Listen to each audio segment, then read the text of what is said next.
You're making $75,000 a year. You're not broke. You pay your bills. You even have a retirement account, but you're still living paycheck to paycheck, and you have no idea why. You haven't hit $20,000 in liquid savings yet. That number, $20,000, is not some arbitrary motivational milestone. It's a mathematical breaking point. Below it, you're trapped in a system designed to keep you poor. The same system that crushed you suddenly starts working in your favor. This is about the $20,000 wall, why you're stuck below it, why everything changes once you break through, and why most people never make it. Let's start with the uncomfortable truth. Your salary is a lie, not because your employer is lying to you, but because the number on your offer letter has almost nothing to do with whether you'll ever build wealth. You're making $75,000. Sounds good, right? You're not rich, but you're not struggling. You should be fine, except you're not fine. You have $1,200 in your checking account. You have $340 in savings. You transferred $60 from savings to checking last week to cover groceries because your account balance was getting uncomfortable. This is not a spending problem. This is a structural problem. Federal taxes, that's $11,000 gone. State taxes grab another $3,500. Social Security and Medicare, yeah. Add $5,700 more. You're already down to $54,800. And you haven't even made a single choice yet. Now let's talk rent. You're in a mid-tier city. Nothing fancy, just a one-bedroom apartment. $1,850 a month. Do the math. That's $22,200 a year. You're sitting at $32,600 remaining. Car payment. You did the responsible thing. $420 a month. Toss in $165 for insurance, $180 for gas, another $100 or so for maintenance and registration. That's $865 every single month, $10,380 a year. Now, you're at $22,220 remaining. Student loans, $340 a month. $4,080 a year, down to $18,140. Health insurance premium. The part your employer doesn't cover, $190 a month. Another $2,280 gone. You're at $15,860 remaining. Groceries. And no, you're not eating steak, just basic food. $400 a month. That's $4,800 a year. You're at $11,060 remaining. Utilities, phone, internet. The basics, $250 a month combined. $3,000 a year. You're down to $8,060 remaining. And we haven't even covered clothes, haircuts, toiletries, entertainment, dinner out once in a while, coffee, unexpected expenses, birthday gifts, emergencies. You have $671 a month left for everything else. And you're supposed to save your way to $20,000 with that at $671 a month. It takes 30 months to reach $20,000, 2.5 years. And that's if nothing unexpected happens. Which, let's be honest, it will. This is why you're stuck, not because you're bad with money, but because the math barely works. Here's what life looks like below $20,000 in savings. Your car breaks down. It needs $1,400 in repairs. You don't have $1,400, so you put it on a credit card at 23% APR and pay $120 a month for a year and a half. You just paid $1,760 for a $1,400 repair. Your employer offers a 5% 401k match. Free money, right? Except you can't afford to contribute because you need that cash flow now. You're leaving $3,750 a year on the table. Every year, your lease is up. Your landlord raises rent by $150 a month. You can't move because you don't have first month, last month, security deposit, and moving costs saved up. That's $6,000 you don't have. So you eat the rent increase. That's $1,800 a year you just lost forever. You get a wisdom tooth infection. You need it pulled. $890. You don't have it. You wait. It gets worse. Now it's $1,650 for an emergency extraction. You just paid $760 extra for waiting. This is the trap. When you're below $20,000, every unexpected expense becomes a financial wound that doesn't heal. It becomes debt, deferred maintenance, missed opportunities, and forced bad decisions. You're not building wealth, you're bleeding. The system charges a poverty tax, and you're paying it every month.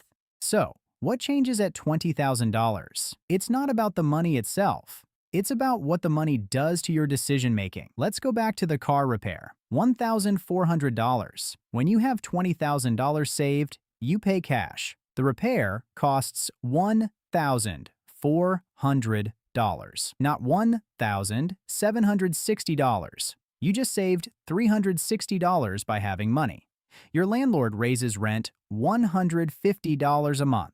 This time, you have options. You can move. You have the $6,000 to cover moving costs. You find a better apartment for $50 less than the new rent. You just saved $2,400 a year because you had options. Your employer offers that 5% match. This time you can contribute. You put in $3,750. They match $3,750. That's $7,500 going into investments. Because you're not financially desperate anymore. Your wisdom tooth starts hurting. You go to the dentist immediately. $890. Problem solved. You didn't wait. You didn't let it get worse. You didn't pay the poverty tax. Below $20,000, every unexpected expense costs you 20 to 40% more because you're using credit, waiting too long, or just taking the first available option instead of the best option. Above $20,000, you pay the actual price, sometimes less, because now you've got negotiating power and time to shop around. This is why $20,000 is the break-even point. Below it, the system bleeds you. Above it, you stop hemorrhaging. But here's the part nobody talks about. $20,000 isn't just a financial buffer. It's a psychological buffer. When you have $20,000 saved, you stop making decisions out of fear. You start making decisions out of strategy. You can negotiate salary because you're not desperate. You can quit a toxic job because you have a runway. You can take a calculated risk because failure won't destroy you. The $20,000 isn't an emergency fund. It's a freedom fund. It buys you the ability to make better choices. And better choices, they compound. Okay, so you're sold. $20,000 changes everything. You're ready to save. Here's the part that crushes people. It takes forever. Remember, you're saving $671 a month if you're making $75,000 and living lean. That's 30 months, 2.5 years. But that's best case scenario. Real life doesn't work like that. Month 4, your laptop dies. $800 gone. You're back to $1,884 saved. Month 9. Your car needs new tires. $640. You're at $4,366. Month 14. You get sick, miss 3 days of work. Medical bills, plus lost wages. $520. You're at $7,210. Month 19. Your friend's wedding. You're in the wedding party. Suit rental, gift, hotel, flight. $1,100. You're at $9,570. Month 24. Your apartment's water heater breaks. Landlord takes 2 weeks to fix it. You stay in a cheap hotel for 4 nights. $380. You're at $12,740. This is real life. Unexpected expenses aren't occasional. They're constant. The actual timeline to $20,000? It's not 30 months. It's 40 months, 50 months, sometimes longer.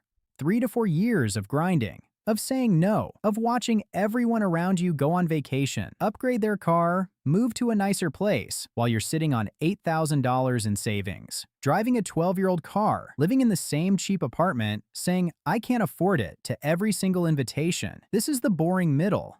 This is where people quit. Okay, let's say you make it. You hit $20,000. What happens next? This is where it gets interesting, because once you cross $20,000, the math changes. Remember, below $20,000, you were saving $671 a month. But you were also getting hit with unexpected expenses every few months that set you back. Above $20,000, those unexpected expenses don't set you back anymore. They come out of your buffer. Your monthly savings stays intact. So now, you're saving $671 a month, and it's actually sticking. But here's the thing. Nobody tells you. Your income probably went up too. You've been grinding for 3 to 4 years. You got a promotion. Or you switched jobs. Your $75,000 salary, it's now $85,000. Your expenses didn't increase proportionally. You're still in the same apartment, same car, same lifestyle, but your income went up $10,000. After taxes, that's $6,500 more per year. That's $540 a month. You're now saving $1,211 a month. At $1,211 a month, you go from $20,000 to $30,000 in 8 months, from $30,000 to $50,000 in 17 months. The second $20,000 takes less than 2 years. The first $20,000 took 4 years. This is the acceleration, and it keeps compounding. By the time you hit $50,000, you're no longer living in survival mode. You're investing aggressively. You're maxing out retirement accounts. You're getting employer matches. You're buying index funds. That $50,000 grows to $60,000, not just from your contributions, but from investment returns. At 8% annual returns, $50,000 becomes $54,000 in 1 year without you adding a penny. Now your money is making money. The grind from $0 to $20,000 took 4 years of suffering. The climb from $20,000 to $100,000 takes another 4 years, but it feels easier because you're not bleeding anymore. This is compound interest, but the real compound isn't the interest. It's the compounding of good decisions. You're no longer making decisions out of desperation. You're making decisions out of abundance. And those decisions lead to better outcomes, which lead to more money, which lead to even better decisions. The rich get richer not because the system is rigged. Well, it is rigged, but also because once you have money, it becomes easier to make more money. The hard part? Getting to the starting line. And the starting line is $20,000. Let's talk about why most people never make it to $20,000. It's not because they don't understand the math. It's because the social cost is unbearable. Year 1.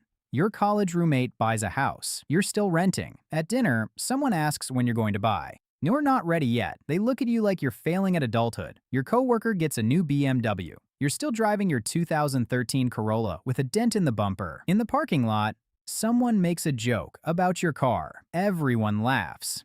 You laugh too. It hurts. Year 3. Your sister posts photos from Italy, 2 weeks in Tuscany. You haven't taken a real vacation in 3 years. Your mom asks why you never go anywhere. You say you're busy with work. She looks worried. Year 3.5. Your friend group starts going to nicer restaurants, $80 to $100 per person. You're lonely. You're watching your social circle drift away because you can't afford to keep up. This is the real cost of saving $20,000. It's not the lattes you didn't buy. It's the friendships that faded. It's the judgment from family. It's the feeling that you're falling behind while everyone else is winning. And here's the cruel irony. Most of the people judging you are broke. Your college roommate, he's drowning in a $2,400 mortgage payment and has $740 in savings. One bad month and he's ruined. Your coworker with the BMW, $680 a month payment, $220 insurance. He's spending $10,800 a year to look successful. He'll retire poor. Your sister who went to Italy, $6,400 trip on a credit card. She'll pay it off over 2 years with interest. That trip cost her $7,100. They look successful. You look like you're struggling. But in reality, you're the only one actually building a foundation. The people judging you are living on borrowed time and borrowed money. But that doesn't make it easier, because humans are social creatures, and social exclusion feels like death. This is why people quit. Not because they can't do the math, but because the isolation is crushing. So, here's the reality. If you're making $75,000 and you have less than $20,000 saved, you're not broke. But you're not free either. You're stuck in the in-between, making enough to survive, not enough to thrive. The only way out is through 3 to 4 years of grinding, of saying no, of being judged, of feeling left behind.